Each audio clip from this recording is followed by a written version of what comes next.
Gabi Oh yeah! sa 90.7 Love Radio. Love Trip! Kasama ang inyong muy delisyosang ka-love team. Mara Tony! Mara Tony! Ikaw, anong trip mo?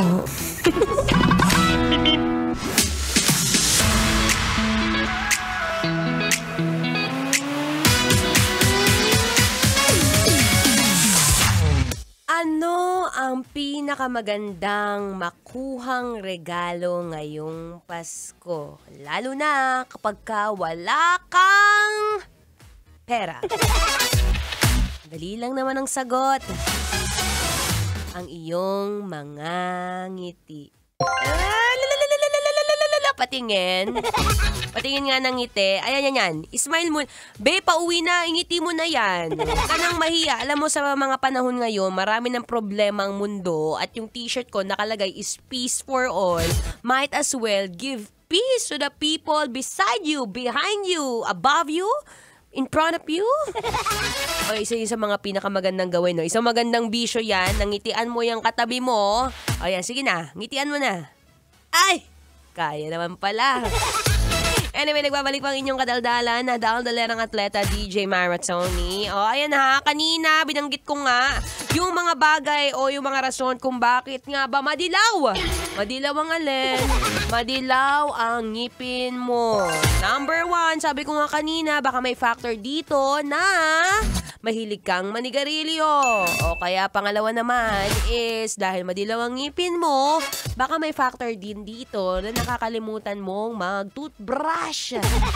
Oo, B, alam mo yung basic na basic, alam mo sa mga umaga, isa sa mga pwede mong gawin, kung wala ng toothpaste, pwedeng gupitin. Oo, maganda yan, no? Gupitin mo yung gitna, tapos sairin mo. Eh, Maratoni, wala nga kaming pambili ng toothpaste. Fine, gumamit ka ng asin. Sabi rin, ayon sa aking research, no, meron din daw pwedeng gamitin yung baking soda pampalinis ng ngipin. Oh, pero syempre, huwag ka rin masyado mag-experiment. Isa sa mga pinakamagandang paraan din para habang tumatagal, yung ngipin mo medyo nababawasan ng kadilawan. Syempre, kailangan mo ring magpa-check up sa dentist. Diba? Ano, be? Hindi naman ako doktor dito, no? Isa lang naman akong certified daldalerang atleta dito, be. Kumbaga, syempre, isa yan sa mga pinakamagandang investment. Investment sa sarili mo, kaya nandito ako para lang mag-remind sa'yo, it's your trip. So, nabahala dyan, trip mo kung papalinis mo ba yan. Oh, same, old. Anyway, gusto natin i-shoutout ang lahat ng mga nakinig at nanood kanina sa ating Facebook Live mula sa Mile Zero Runners na tumakbo raw ng 64 kilometers ultramarathon.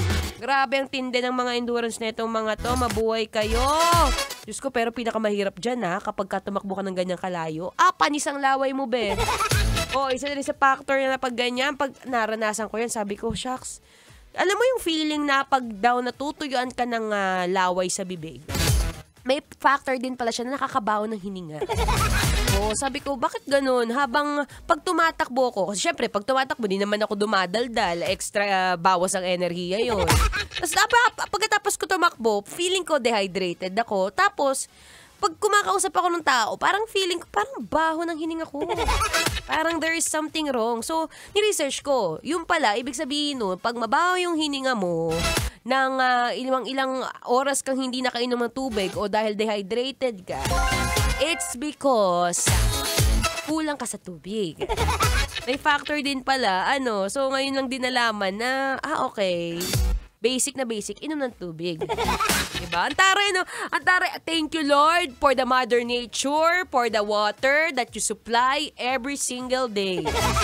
Ay, nako, marami tayong dapat ipagpasalamat ngayong araw, lalo na't marami ang nakikinig sa atin, lalo na sa mga rider, driver na hindi pa po nakakasali sa ating Love Knows No Boundary promo.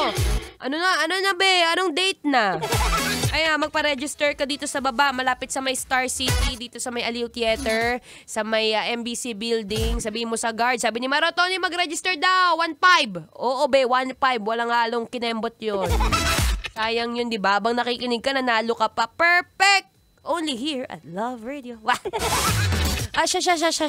Ako itatakbo na po. Again, maraming salamat sa lahat ng mga nakinig at sa mga gusto kong makita ng personalan. Pwede niyo po akong i-search sa aking social media account. It's Maratoni. It's MARATONEE. At susunod na ang ating spicy opa. Walang iba kundi si DJ Kim Chino. Dito pa rin sa 90.7 Love Radio. Iwanan ko kayo ng magandang kanta mula kay Taylor Swift entitled Opalite. Kailangan pa ba i-memorize yan? Basic.